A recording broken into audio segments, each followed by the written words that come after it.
под мотото "Спасете ги животните, спасете ја земјата". Годинава се одбележува Светскиот ден на животните. Сродни, бидејќи еден без друг не можеме. Треба да се грижиме за нив затоа што заедно живееме на оваа планета.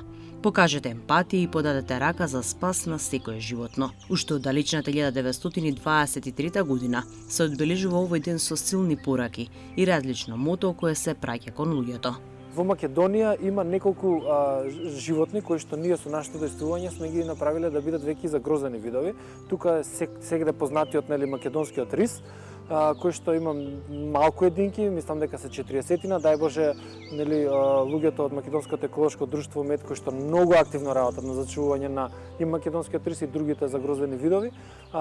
Мислам дека се веќе и над 40-тина, што дај Боже да е така и да одиме во позитивна насока. Тука е во секој случај и белогравиот мршојадец, и тука е и египетскиот мршојадец. Тие се животни кои што се многу загрозени, но сепак има и кај рибите охридската пастрмка, охридската белвица и така натаму, што значи дека ние малце и нашата грижа треба да биде на многу повисоко ниво со цел да ги зачуваме овие видови преку зачување на природата, планирана сеча на шуми, ако веќе одиме во таа насока, да не одиме кон нерегулирано уништување на природата и на природните живеалишта на овие животни, со цел да им оставиме добра средина за тие да можат нормално да функционираат. Правиме и статистики такви каде што голем дел од животните се или да речеме еден вид на чисто крвни примероци, чисторасни примероци, но доста често се гледа дека се налик на определени чисторасни примероци, што значи дека повторно ние луѓето преку нашето неодговорно сопствеништво допринесуваме да се размножуваат овие кучиња на улица. Прифатилишта за бездомни кучиња има во неколку региони во државата. На Светскиот ден на животните, прифатилиштето во Битола го слави својот прв роден ден.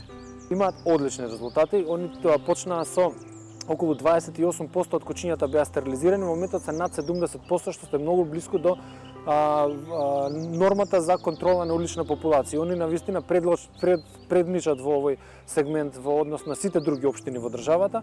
Кавадарци, односно тој Вардарски регион, тука се Кавадарци, Неготино, Свети Николе и така натаму, тие Лозово, Демир Капија, со прифатилиште во Кавадарци веќе почнуваат во многу активна насока да го контролираат проблемот.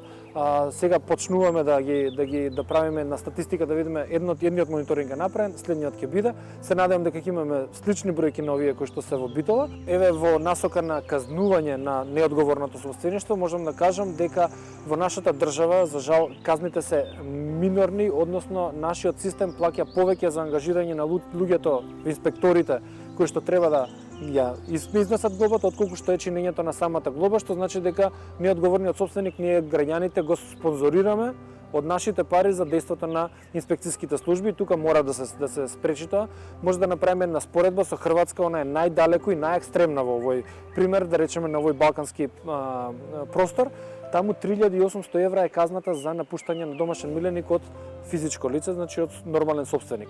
Мислам дека Агенцијата за храна и ветеринарство е една од повиканите и во последен временски период прави определени чекори преку апелирање, акцијата беше со апелирање на собствениците да си ги вакцинираат против бесмило од животните, на таков начин го заштитуваме и дивиот свет, преку вакцинирање на дивиот свет, преку едни специјални мамки со аеромамки и така натаму. Значи одиме во конкретна фина, добра насока, но треба многу други мерки да се преземат, комплексни се проблемите, не се само закон за благосостојба, тука се повеќе служби, тука и Министерство за внатрешни работи и Царинска управа, затоа што голем дел на животните, овие домашните се, зборуваме, ни влегуваат како нерегулирани преку граничните премени и после влегуваат во нашиот систем и се легализираат. Мора да го поздравиме Кинолошкиот совет кој што навистина професионално мислам дека функционира и дека на правилен начин пробува да ги усогласи принципите на кои што може некој да има поколение кое што понатаму ќе има педигре. Ветеринарите се тие кои што се најповикани да го предничат овој цел циклус.